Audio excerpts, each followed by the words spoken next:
사람들이 약 2,500명에서 2,600명 정도가 등장한다고 그래요. 상당히 많은 수의 사람들이 등장하죠. 그들 가운데는 다양한 인종의 사람들이 있고요. 또 그다음에 언어를 사용하고 직장과 신분이 각기 다른 많은 사람들이 있어요. 또 그다음에 그들 가운데서도 정말로 영웅호걸적인 그런 삶을 살았던 그런 사람들도 있습니다. 그런데 그 모든 것을 초월해서요, 두 종류의 사람으로 나눌 수 있어요.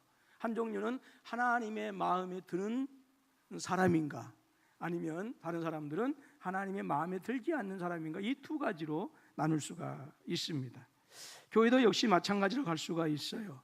우리 주변에는 많은 교회가 있습니다. 또 교회 안에도 다양한 성도들이 존재합니다. 그런데 두 부류로 나눌 수 있습니다. 하나님의 마음에 맞는 교회이냐, 하나님의 마음에 맞는 성도이냐, 아니면 하나님의 마음에 들지 않는 성도이냐, 아니면 교회이냐라고 하는 이 두 부류로 나눌 수가 있습니다. 하나님의 마음에 맞는 교회, 그리고 성도, 그리고 또 다른 하나는 하나님의 마음에 맞지 않는 성도와 교회로 나눌 수 있다라고 하는 것이죠. 근데 이 구별은 하나님만이 아셔요. 하나님만이 아셔요. 오늘 본문의 말씀 사도행전 13장 19절로 23절 말씀 보면 이새의 아들 다윗은 내 마음에 맞는 사람이다 라고 말씀하시고, 다윗이 하나님의 모든 뜻을 행할 것이다 라고 그렇게 말씀하고 계세요. 오늘 본문 속에서 말씀하고 있는 하나님의 뜻이 무엇일까요? 왕이 되어지는 것일까요? 세상을 다스리고 강력한 군주가 되어지는 것일까요? 아닙니다. 오늘 본문 속에서 말씀하시고 또 다윗을 통해서 이루시고자 원하신 하나님의 뜻은 바로 구원의 역사를 이루실 모든 인류의 메시아 예수 그리스도가 다윗의 후손으로 오시게 하겠다라고 하는 거예요. 혹시라도 우리가 신앙생활을 하시면서 많은 오해하는 부분들이 있을 수 있습니다만은 그 중에서도 세상에 살면서 많은 부를 소유하고 높은 권세를 가지고 또 인기 있게 사는 그것이 하나님에게 복을 받았다라고 생각하는 분들도 많이 계시고요. 또 그것이 하나님의 뜻이라고 생각하는 분들도 많이 계세요. 물론 그것이 완전히 틀린 것은 아니에요. 그러나 그것이 하나님의 뜻은 아니에요. 그 뜻을 이루시기 위해서, 즉 하나님의 뜻을 이루시기 위해서 필요하면 왕이 되게 하시기도 하셨고, 하나님의 뜻을 이루기 위해서 필요하면 선지자가 되게 하시고, 때로는 사도가 되게 하시고, 심지어는 부하게도 하시고 가난하게도 하시고, 때로는 하나님의 뜻을 이루기 위해서는 믿음의 사람들로 하여금, 하나님의 사람들로 하여금 연약하게도 하셔요. 그렇기 때문에 믿음의 성도들에게 있어서 정말로 중요한 한 가지가 있습니다. 그것은 언제든지 하나님의 뜻을 이룰 수 있도록 항상 준비하는 자세가 되어야 된다라고 하는 거예요. 아무튼 오늘 본문에 의하면 다윗은 하나님의 뜻을 이루는 사람이었다고 말씀하고 있어요. 자, 무엇이 다윗으로 하여금 하나님의 뜻을 이룰 수 있는 사람이 되게 했느냐라고 하는 것이죠. 본문의 말씀에서 한 단어로 요약할 수가 있습니다. 그것은 하나님의 마음에 맞는 사람이었어요. 사도행전 13장 22절 오늘 본문의 말씀입니다. 한번 같이 읽어보도록 합니다. 시작. 패하시고 다윗을 왕으로 세우시고 증언하여 이르시되 내가 이새의 아들 다윗을 만나니 내 마음에 맞는 사람이라 내 뜻을 다 이루리라 하시더니 했어요. 그렇습니다. 다윗이 하나님에게 쓰임받는 이유는 단 한 가지 이유입니다. 그것은 하나님 마음에 맞는 사람이었기 때문에 그래요. 다윗은 재산이 많기 때문에, 가지고 있는 재산이 많아서 하나님에게 쓰임받는 것이 아니었어요. 또 남들과 비교할 수 없는 탁월한 재능이 있었기 때문에 하나님에게 쓰임받는 것이 아니었습니다. 단 한 가지 이유였어요. 그것은 하나님의 마음에 맞는 사람이었기 때문에 바로 쓰임받았던 거예요. 여러분, 골리앗을 이겼기 때문에 하나님의 마음에 맞는 사람이 되어진 것이 아닙니다.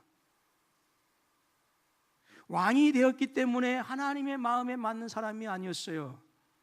하나님 마음에 맞는 사람이었기 때문에 골리앗을 이기게 하신 거예요.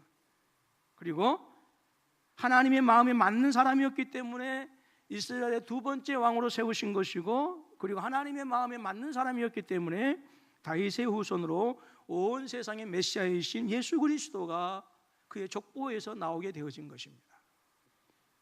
물론 다윗에게도 인간적인 연약한 부분들이 있었던 것이 사실입니다. 어떤 때는 비겁한 부분도 있었어요. 가끔은 다윗의 삶을 보게 되어지면 어떤 때는 피도 눈물도 없는, 인정사정 없는 잔인한 그런 측면도 있었던 것이 사실입니다. 그것뿐이겠습니까? 다윗은 수없이 많은 인생의 이기를 넘겼던 사람이었어요. 왕이 되기 이전에도 그렇고 왕이 된 이후에도 안팎으로 살해의 위협에 시달렸던 사람이고, 그리고 질병의 위협 속에 살아갔던 사람이고, 끊임없는 대적의 위협 속에, 심지어 자식의 칼끝이 자신의 목을 향하는 그런 위협 속에서도 살아야 했어요. 그럼에도 불구하고 하나님을 향한 마음에 있어서만큼은 어릴 때부터 왕이 되고 나서도 변질되지 않았다라고 하는 거예요. 이스라엘의 모든 사람들이 벌벌 떨던 블레셋 장수 골리앗 앞에 나아갈 때에 다윗에게 있어서는 한 가지 마음이었어요. 그것은 땅에 떨어진 하나님의 이름을 다시 높여드리는 것, 그 한 가지 열망뿐이었습니다. 사울왕에 가서 이렇게 얘기합니다. 제가 표준 세번역 성경을 인용하기를 좋아하는데, 왜냐하면 더 사실적이고 더 실제적이에요. 사무엘상 17장 36절 말씀 보니까 제가 이렇게 사자도 죽이고 곰도 죽였으니 저 할례 받지 않는 블레셋 사람도 그 꼴로 만들어 놓겠습니다. 훨씬 더 다가오지 않아요? 누구처럼?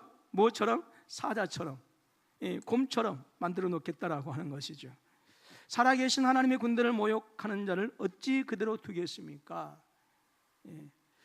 그리고 골리앗을 향해서 이렇게 외칩니다. 17장 45절로 47절 말씀 보면, 너는 칼을 차고 창을 메고 투창을 들고 나에게로 왔으나 나는 내가 모욕하는 이스라엘 군대의 하나님 곧 만군의 주님의 이름을 의지하고 너에게로 나왔다. 주님께서 너를 나의 손에 넘겨주실 터이니 내가 오늘 너를 쳐서 내 머리를 베고 블레셋 사람의 죽음을 모조리 공중에 세워 땅의 들짐승에게 밥으로 주어서 온 세상이 이스라엘의 하나님을 알게 하겠다. 하나님을 알게 하겠다라고 하는 거였어요.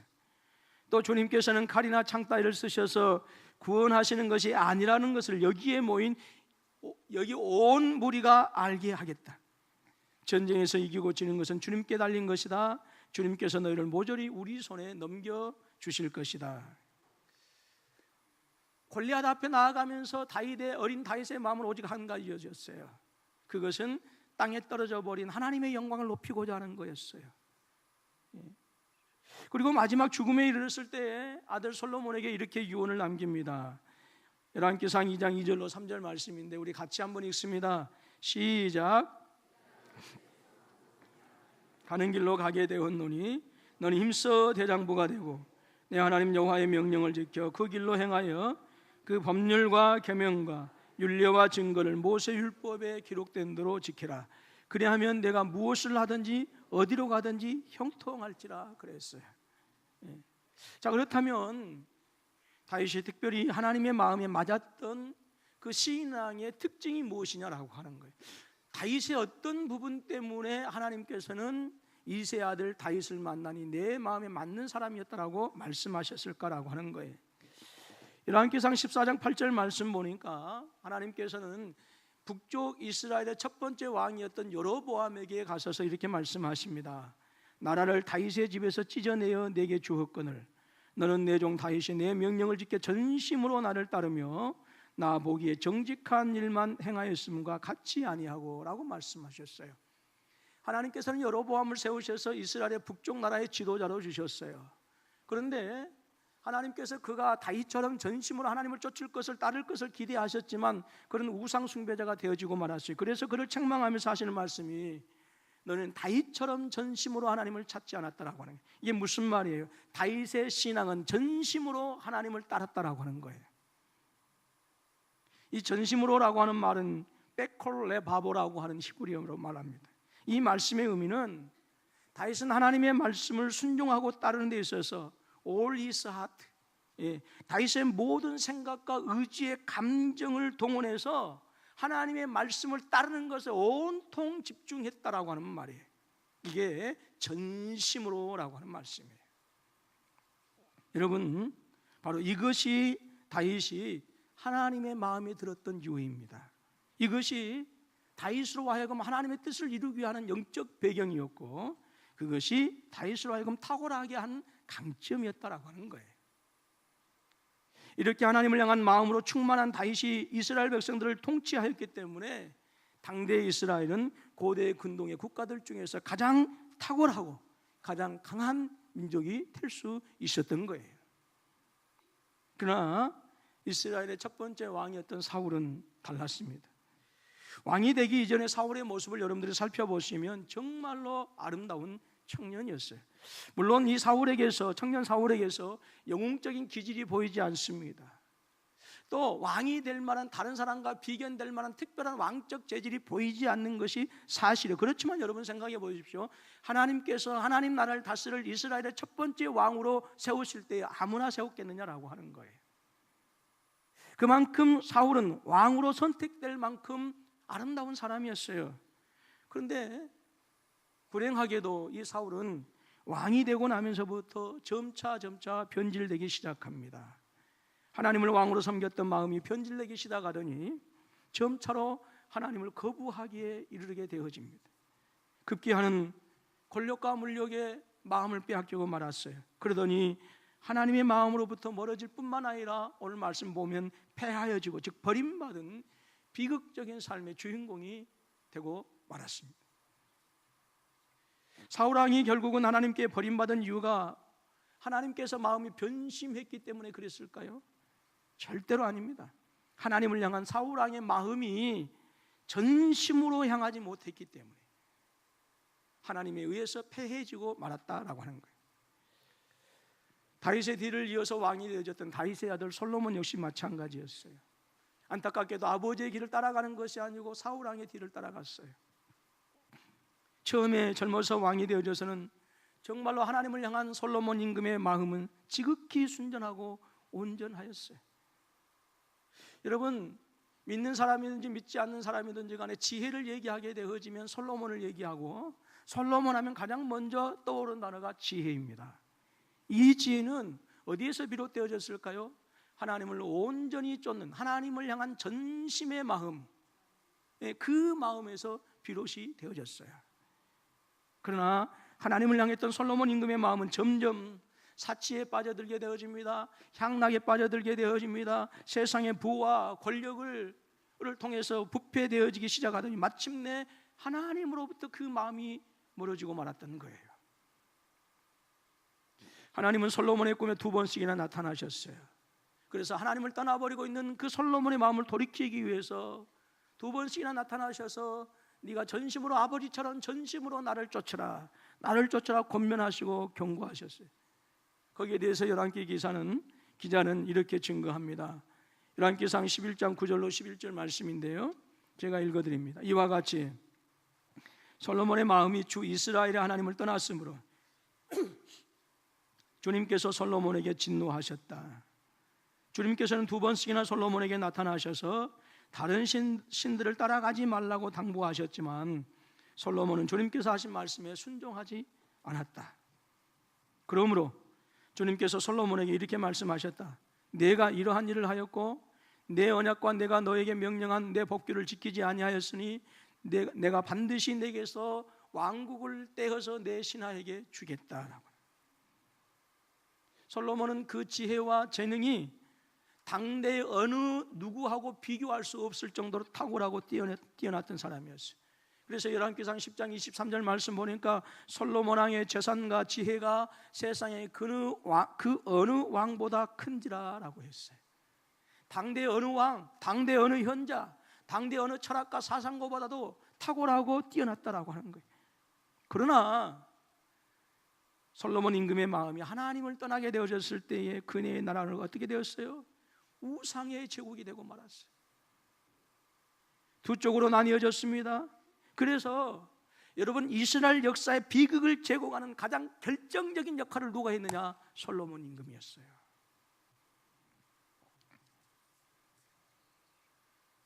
성도 여러분, 믿음의 사람들이 어떤 사람들입니까? 높은 지위에 올라가 있는 사람들입니까? 부하게 사는 사람들입니까? 건강에 오래 장수하는 사람들일까요?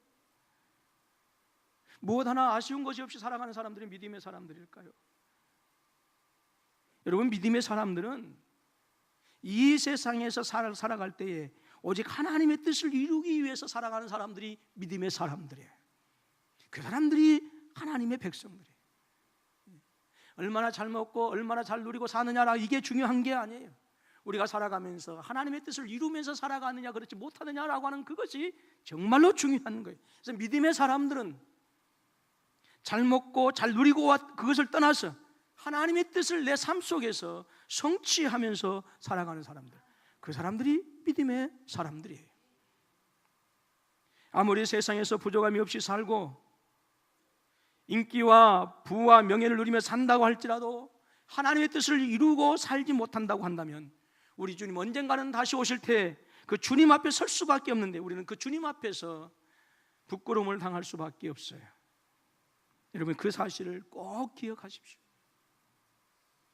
믿음의 사람들이 기도한다고 하지만 정작 하나님을 믿지 못하는 경우들이 너무 많아요. 그래서 하나님께서 하나님의 마음에 합당한 그런 사람들이 되고 그런 인생이 되고 그런 믿음을 유지하기 위해서 기도하는 것보다는 우리의 기도의 제목들이, 교회를 찾는 목적들이 우리 경쟁에서 이기기 위한 목표를 세우고 기도하고 그리고 교회를 나오는 경우들도 많이 있어요. 남들이 소유하지 못한 것을 소유하는 것을 목표로 하는 사람들이 많이 있고요.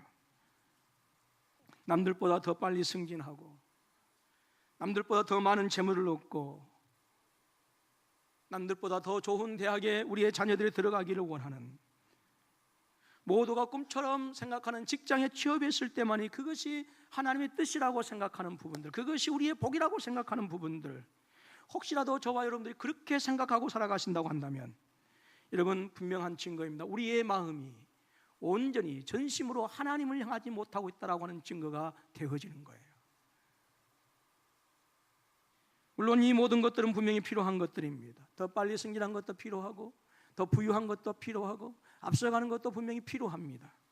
그러나 하나님의 뜻을 이루어갈 때에 하나님께서 허락하신 과정이지 그것이 결코 믿음의 사람들의 목표가 되어서는 안 된다라고 하는 거예요. 여러분, 묻습니다. 다윗이 왕이 되는 것이 정말로 하나님의 뜻이었을까요? 솔로몬이 왕이 되는 것이 정말로 하나님께서 원하시는 그들의 인생의 최종적인 목표였을까요? 다윗이 왕이 되는 것은 하나님의 뜻을 이루기 위한 한 방법인 것이 분명하지만 하나님의 최종적인 뜻이 아니었어요. 우리 그거 잘 아셔야 돼요. 최종적인 목적은 그의 후손에서 온 인류의 메시아이신 예수 그리스도가 오게 하시는 거예요. 바로 하나님의 구원이 이루어진 것이 그들을 통해서 이루시고자 원하시는 하나님의 선하신 뜻이었다라고 하는 거예요. 하나님께서 이새의 아들 다윗을 만났을 때에 다윗의 마음이 전심으로 하나님을 온전히 따랐기 때문에 그 뜻을 이루시기 위하여 다윗을 왕으로 세우신 거예요. 사랑하는 성도 여러분, 저는 전심으로 진심으로 우리 군포서부교회 모든 성도님들과 자녀들이 이 땅에서도 그 어느 누구 못지않는 존귀한 자들이 되실 수 있기를 주님의 이름으로 축원합니다. 그렇다고 한다면 우리 자신은 물론이거니와 우리의 자녀들이 전심으로 하나님을 존중히 여길 수 있도록 그렇게 해야 돼요. 사무엘상 2장 30절 말씀입니다. 우리 같이 한번 읽습니다. 시작. 그러므로 내가 전에 내 집과 내 조상의 집이 내 앞에 영원히 행하리라 하였으나 이제 나 여호와가 말하노니 결단코 그렇게 하지 아니하리라. 나를 존중히 여기는 자를 내가 존중히 여기고 나를 멸시하는 자를 내가 경멸하리라 그랬어요. 하나님을 존중히 여기는 자는 하나님께서 존중히 여기신답니다. 여러분과 여러분의 자녀들이 이 땅에서뿐만 아니라 영원하신 하나님의 나라에서도 하늘 아래 빛나는 별처럼, 하늘의 별처럼 빛나는 존재가 되기를 원하신다고 한다면 이새의 아들 다윗처럼 진정으로 하나님을 따르는 하나님의 마음에 맞는 삶을 살아가실 수 있기를 주님의 이름으로 축원합니다. 오늘날 우리는 하나님의 거룩하신 이름이 땅에 곤두박질 쳐져버린 시대를 살아가고 있어요. 하나님께서 능력이 없어서일까요? 아닙니다. 하나님께서 능력이 없으셔서 하나님의 거룩하신 이름이 땅에 곤두박질 친 것이 아니라 잘못된 교회 때문에, 잘못 살고 있는 성도들 때문에 그래요. 저와 여러분들 너무너무 사랑하셔서 당신의 아들을, 사랑하는 아들을 저주의 십자가에 내어주지 않고서는 견딜 수 없었던 아버지 하나님의 그 놀라우신 사랑이 믿지 않는 사람들에게 거절당하는 정도가 아니라 쓰레기 취급을 당하고 있어요. 우리 주님은 하늘의 영광과 권세를 버리시고 이 땅에 오셨습니다. 이 땅에 오셔서 당신의 택하신 백성들에게 거절당하시고 배척당하시고 마침내는 죄인 취급받으셔서 저주의 십자가를 몸소 지셨어요. 그리고 그 십자가의 죽으심으로 말미암아 저와 여러분들은 하나님의 영원한 진노가 비켜가게 되셨고 하나님의 자녀가 되는 영광스러운 하나님의 형상을 회복하게 된 줄로 믿습니다. 그러므로 예수 그리스도 얼마나 존귀하고 영광스러운 이름입니까? 그럼에도 불구하고 개독이라고 하는 차마 입에 담을 수도 없고 귀로 들을 수 없는 처참한 지경에 이르고 말았어요. 그렇기 때문에 이러한 시대에 하나님의 뜻을 이루실 하나님의 백성들이 하나님에게는 더욱더 필요한 거예요. 그리고 하나님은 당신의 거룩하신 이름을 다시 한번 높이시고 당신의 영광을 드러내시기 위해서 더욱 하나님의 사람들, 하나님의 마음 맞는 사람들을 찾으시고 원하시는 거예요. 여러분, 하나님은 다윗을 우연히 만나신 것이 아니에요. 하나님께서 당신의 마음에 맞는 사람을 찾으시고 다윗을 발견하셨어요. 우리 성경에는 이새의 아들 다윗을 내가 만나니라고 말씀하고 있습니다. 영어 성경에는 find out이라고 찾았다, 발견했다라고 하는 뜻을 사용하고 있어요. 이것은 무엇이에요? 하나님께서 하나님의 마음에 맞는 사람을 찾으셨다라고 하는 거예요. 그리고 당신의 뜻을 이루시기 위해서 다윗으로 하여금 골리앗을 이기게 하시고 사울왕의 뒤를 이어서 왕이 되게 하신 거예요. 다윗이 엘라 골짜기에 나타나기 전에 블레셋 진영과 이스라엘 진영이 서로 이제 엘라 골짜기를 이제 가운데 두고 이제 양쪽 산에서 마주 대하고 있습니다. 블레셋 장수 골리앗이 버럭버럭 아침마다 나와서 그들을 도전하고 소리치지만 어느 누구도 나가지 못합니다. 벌벌 떨었습니다. 40일 동안이나. 그런데 정말로 골리앗이 강했기 때문에 이스라엘 백성들이 감히 대적하지 못하고 나가지 못했을까요? 정말로 골리앗이 그 어느 누구도 당할 수 없는 싸움에 탁월한 사람이었기 때문에 그들이 40일 동안 두려워하고 벌벌 떨고 가슴이 저리고 오금이 저리는 그러한 여러분 시간들을 보내야 했을까요? 여러분 절대로 아닙니다. 물론 골리앗이 강한 것도 사실이 어려서부터 전쟁을 누렸던 전쟁의 사람이었던 것이 분명합니다. 그러나 블레셋 장수 골리앗이 너무 강하고 싸움을 잘해서 이스라엘 백성들이 겁을 집어먹고 벌벌 떨었던 것이 아니라 이스라엘 백성들에게는 다윗에게 있는 것이 없었어요. 무엇이에요? 하나님을 향한 전심, 하나님을 향한 마음이 그들에게 없었던 거예요. 믿음의 사람들이 세상에 핑계를 많이 대고 살죠. 그런데 정말로 너무 세상에 강해서, 너무 세상에 살벌해서 믿음의 사람들이 온전히 믿음을 지키지 못하고 주의 거룩하신 이름이 개독이라고 하는 이름을 들으면서 살아가야 할까요? 그것이 세상 사람들의 탓일까요? 우리의 가진 것들, 재산이나 지식이나 재능이나 세상에서 필요한 비빌 어덕이 없기 때문에 하나님의 뜻을 이루지 못하면서 살아가고 있을까요? 절대로 아닙니다. 우리의 마음이 하나님을 향한 그 하나님을 향하여 전심으로 집중하지 못하기 때문에 그래요. 하나님의 마음에 맞는 사람들에게도 삶의 질곡이 있습니다. 인생의 숱한 위기가 닥칩니다. 그러나 하나님의 마음에 맞는 하나님을 전심으로 따르는 성도들은 어떤 위기의 파도가 일어날지라도, 어떤 것은 폭풍이 불어닥친다 하더라도 결코 무너지지 아니하고 그 폭풍에 의해서 삼킴을 당하지 않아요. 왜요? 하나님의 뜻을 이루어 나가는 하나님의 사람들이기 때문에 그러는 거예요. 사랑하는 성도 여러분, 이새의 아들 다윗처럼 하나님의 마음에 맞는 전심으로 하나님을 따르는 저와 여러분들이 되어줄 수 있기를 주님의 이름으로 축원합니다.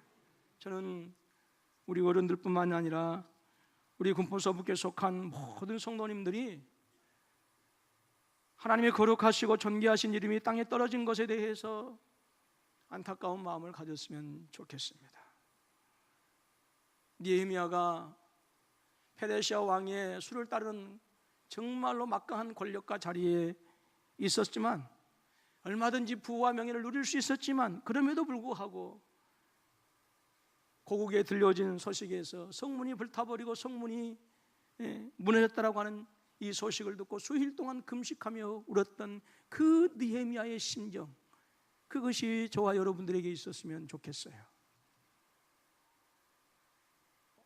그것이 하나님을 향한 전심이고 바로 하나님의 마음에 맞는 성도들의 모습입니다.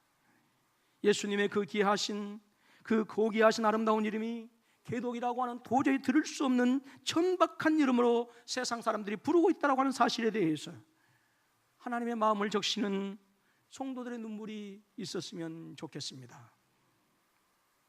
하나님의 존귀하신 이름을 더럽히고 있는 더러운 죄악의 오물들을 우리의 눈물로 닦아줄 수 있다고 한다면, 여러분, 우리의 눈물은 충분히 가치 있는 눈물 아니겠어요? 그래서 다시 한번 하나님의 이름이 영광스러운 이름이 되어지고 예수 그리스도 이름이 찬양이 되어지고 감사의 제목이 되어지는 그런 역사가 저와 여러분들을 통해서, 우리 군포서북교를 통해서 일어나실 수 있기를 주님의 이름으로 소망합니다. 이런 교회가 하나님의 마음에 맞는 성도요 교회예요. 아침부터 저녁까지 자신들의 대한민국에서 가장 맞는 적합한 일꾼이라고 열정을 불살라가면서 자신을 뽑아달라고 부탁하고 이렇게 수고하고 있습니다. 결국은 처음에도 말씀드렸던 것처럼 인물을 보든지 정당을 보든지 공약을 보든지 결국은 우리 마음에 맞는 사람에게 표를 주는 거예요. 저는 사랑 우리 모든 군포서북교회 성도님들이 하나님의 마음에 맞는 성도가 되어졌으면 좋겠어요. 이 시간 말씀을 마무리하면서 한 가지 질문을 던집니다. 여러분들과 여러분 가정은 정말로 하나님의 마음에 맞는 그런 가정이고 그런 성도입니까? 정말로 우리 교회는 하나님의 마음에 맞는 교회일까요? 이 질문을 던지면서 말씀을 마칩니다. 기도하겠습니다.